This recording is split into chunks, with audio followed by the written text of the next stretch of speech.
look at this. We only made it to 96 degrees today. That's not that bad, right? Good. No, Right? that is actually really good for July. It's great. So normal for July is 95. Or normal for this time in July is 95, and we were just 1 degree above that. So the low this morning was 76, which is right where we should be for this time of the year. Okay, the next couple of days, I am expecting the temperature to climb about a degree or two.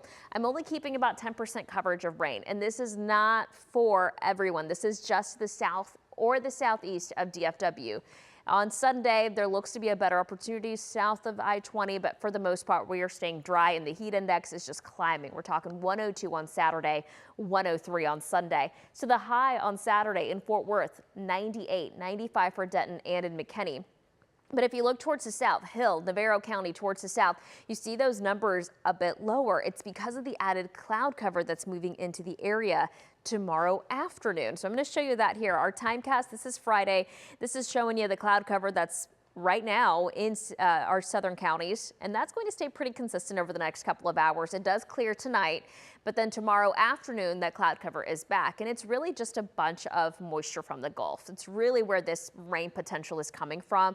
It's the potential for this disturbance along the Gulf to bring in some added rain chances. So this is Saturday around 5 in the afternoon. You see a few of these thunderstorms trying to develop under the heat of the day, and we'll see very similar conditions on Sunday. But this is what's happening for us. We have that heat wave that continues to the west. That area of high pressure, though, is expanding over the course of the next few days, and it's going to include more states along really the central part of the U.S. That's why heat advisories are now extending across the plains into the Dakotas, areas like Iowa looking at some heat advisories and even some heat concerns across southeast Texas. Still, a lot of it has to do with the lack of power and, of course, the high humidity there. So here's that area of high pressure expanding to include more states, the more east it progresses. Now, whenever this happens, we're going to have really limited rain chances. However, at the surface near the Gulf, we have these sea breeze showers, and those are the ones trying to sneak into our southern counties the next couple of days.